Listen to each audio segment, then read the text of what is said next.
And it's Gary Spain here for Irish Football Fan TV with my instant match reaction after Serbia 3, Republic of Ireland 2.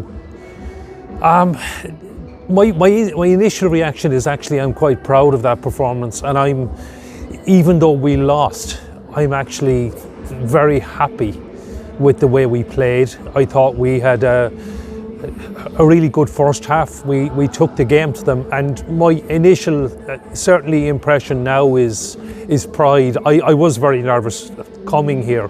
We had a number of injuries.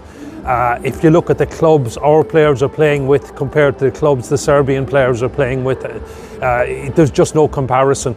It was more Champions League against Championship, but it was very interesting. Stephen changed his formation, which a lot of us had been hoping for, to see 3 at the back, because I think it actually suits the players we had available to us. But it certainly worked out well. We started off with a flurry of corners, put them under a bit of pressure, and went ahead in the 18th minute.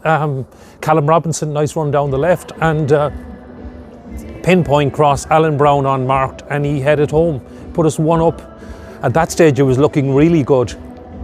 And now Serbia, they did, look, if you're looking at this from the home side's perspective, they had a lot of territory, they had a lot of possession, they created a lot more chances. I think it was something like 15-6 in the chances I counted.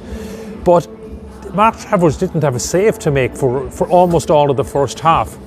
And unfortunately, just before half-time, about 5 minutes before half-time, Dusan Tadic, the Serbian captain, put a lovely pinpoint header through, and Dusan Vlahovic finished well past Mark Travers, the Fiorentina striker. Now, at that point, actually, we really needed half-time, because Travers was called into action to make a really good save. And Tadic had an outrageous attempt to score direct from a corner that just hit the side netting. It certainly looked close from the way I was watching. But went in at half-time, very good performance, very happy with 1-1. And came out, started reasonably well in the second half. Now, I haven't watched this back, but I thought we should have had a penalty for a foul on Aaron Connolly. Let me know your thoughts. I want to see it on TV. To me, I was looking down at it, it looked a stonewall penalty to me. Let me know your thoughts. But anyway, I don't know. What do you say? I mean, I saw someone's comment that Stephen Kenny has had loads of luck already, but it's all been bad. And I mean, if it was a penalty, I don't know. I mean, had we gone 2-1 up, what would have happened? Now, in fairness, Serbia had, I thought, a less convincing shout for a penalty.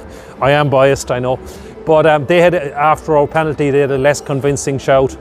But, and then probably that man, Dusan Tadic, again. I was saying it in the updates.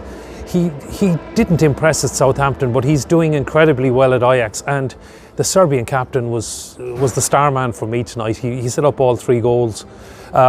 Lovely ball through to the substitute, Aleksandar Mitrovic. Probably not having a great season in Fulham, but definitely a decent striker. And what a chip over Mark Travers. Am I being harsh? I don't know what he was doing where he was. He was in kind of no man's land. Now, it was a brilliant finish. I'll have to hand it, from the Serbian perspective, it was a brilliant goal, but it was a disappointing one to concede. And after that, it was same combination again. It looked to be game over. Tadic set up Mitrovic, a lovely header, 3-1. And then at that point, Serbia actually, they took off some of their star players. They were clearly having an eye to their game here against Portugal on Saturday night. But we never gave up. We made a lot of changes. We made five changes in total. So we brought on the likes of Shane Long, James Collins, James McLean, Robbie Brady, and we went for it. And Shane Long forced the ball through to James Collins, and he seemed to bundle it in, a bit of a scramble goal, and suddenly it's 3-2 with 4 minutes to go. And we had a go. I mean, it looked like game over, and suddenly it's back to 3-2, and they looked nervous. And we had a corner, had a free kick, threw a few balls into the box. Now, look, nothing came of it. We didn't really pressurise the keeper or anything like that. But I'm still, look, the better team won. I can't say hand on heart that I thought we even deserved a point. I think, in fairness, Serbia were the better side, but I thought we played pretty well. I thought we caused them problems, and I thought there's real hope for the future, because I suppose if you're looking back at the autumn games, it was pretty depressing. We didn't look like we were going to score a goal. We certainly posed a goal threat tonight, and we actually scored 2.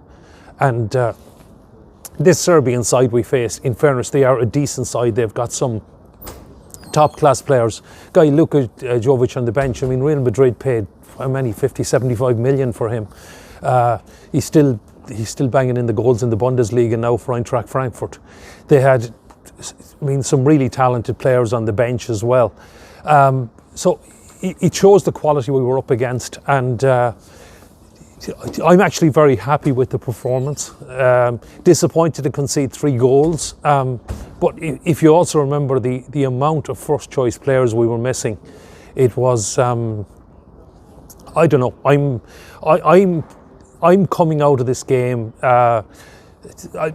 despite the defeat, a happy man, and that's my thoughts on this. I'm actually happy with that performance. Disappointed with the result, to lose. Obviously, it's going to be very, very difficult to get even the runners-up spot in this group, but hopefully we'll beat Luxembourg. We should beat Luxembourg on Saturday night, and it gives us hope for September when we go to Portugal and we have Azerbaijan and Serbia. The return match from this will be absolutely crucial.